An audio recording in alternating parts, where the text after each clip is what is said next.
فرمایا تو نے؟ کوشش کریں، ضرور دنیا کا کاروبار کریں، ضرور گھر بنائیں، ضرور پیسہ کمائیں، لیکن قیامت کے دن حساب کے مرحلے سے بھی گزرنا ہے۔ اس طرح ضرور کریں کہ آخرت میں جا کے پھنس نہ جائے، ورنہ مشکل گھاٹی ہوگی۔ اللہ کو راضی کریں، اللہ سے تعلق جوڑیں، دین کے مطابق اپنی زندگی گزارنے کی کوشش کریں۔ یہ تھوڑی سی زندگی ہے، ختم ہونے والی، ایک جھٹکا لگنے کی دیر ہے۔ اچھے خاصے لوگ ہوتے ہیں، فون پہ اعلان آتا ہے، کال آتی ہے فلاں انتقال کر کے، لوگ ماننے کو تیار نہیں ہوتے، کہتے یہ کیسے ہو گیا؟ وہی ہو جاتا ہے۔ اگر آج وہ چلے گئے تو ہمیں بھی جانا پڑے گا۔ آخر میں ایک ہی بات مولانا روم کی آپ کے سامنے رکھ کے اپنی گفتگو کو سمیٹتا ہوں۔ رومی کہتے ہیں کہ مصر میں ایک علاقہ تھا، تو اس قوم کا طریقہ یہ تھا کہ وہ پہلے دن آ کے جزیرے پہ بیٹھتے، اور جو پہلا شخص آتا تھا نا جزیرے پہ، وہ اس کے گلے میں ہاتھ ڈال لیتے اور اس کو بادشاہ بناتے، اور پورا سال جو وہ کہتا وہ مانتے رہتے۔ لیکن جب آخری دن آتا تو اس کو رسیوں میں باندھ کے جنگل میں چھوڑ آتے، موذی جانور چیر پھاڑ کر دیتے۔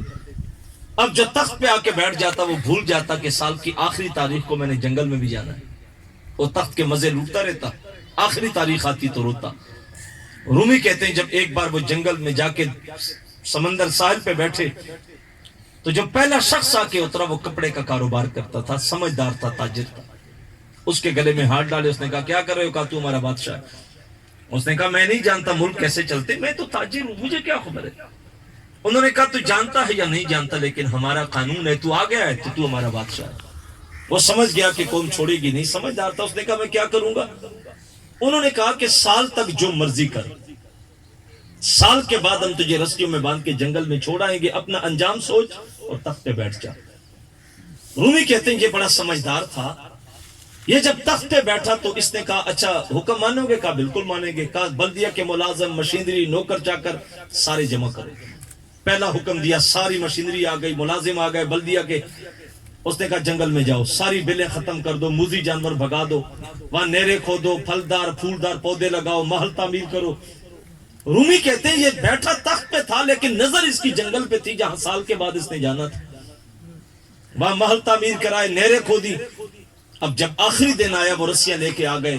اس نے کہا کیا کر رہے ہو؟ کہا باندھنا ہے۔ کیوں؟ کہا جنگل میں چھوڑنا ہے۔ اس نے کہا مجھے باندھو نہیں، میں تو خود جانے کے لیے بہتاب ہوں۔ اسے پتا تھا کہ میں نے پوری توجہ جنگل پہ رکھی، اب وہ جنگل جنگل نہیں ہے، وہ جنت کا نظارہ پیش کر رہا ہے۔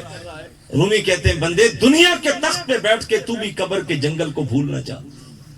کل کفن کی رسیاں لا کے تجھے باندھ کے اس جنگل میں اتار کے آئیں گے۔ میرے حضور فرمایا قبر یا جنت کا باغ ہے یا جہنم کا گڑھا ہے۔ یہ نہ ہو کہ کل ہمیں کفن میں باندھ کے اٹھائیں تو ہم روتے ہوئے جائیں کہ یہ کیا ہو گیا۔ اپنی نظر اس جنگل میں رکھیں جہاں سال کی آخری تاریخ کو ہم نے جانا ہے، اور لوگ کفن کی رسیوں میں باندھ کے ہمیں وہاں اتار کے آئیں گے۔ مزہ یہ ہے کہ ہم جب اترے زندگی ایسی گزری ہو کہ وہاں جنت کی کھڑکیاں کھلی ہوئی، وہ زندگی اچھی گزرے۔ جانا تو پڑے گا صاحب سب کو۔ اللہ کی بارگاہ میں دعا کریں گے اللہ مرحوم کی قبر پہ کروڑوں رحمتوں کا نزول فرمائے، اور ان کی زندگی آخرت کی اللہ ان کو برکتوں سے، اور قبر کے مرحلوں کو اللہ ان کی روشنی نصیب فرمائے۔ تو ہمیں یہی تعلیم ان مواقعوں سے ملتی ہے کہ ہم اپنی زندگی کی قبلے درست کریں، اپنے عقائد کو درست کریں، اپنے معاملات کو درست کریں، اور پھر آخرت کی فکر اپنے سینوں میں اجاگر کریں۔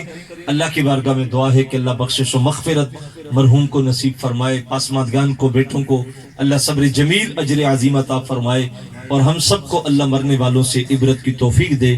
وما علیہ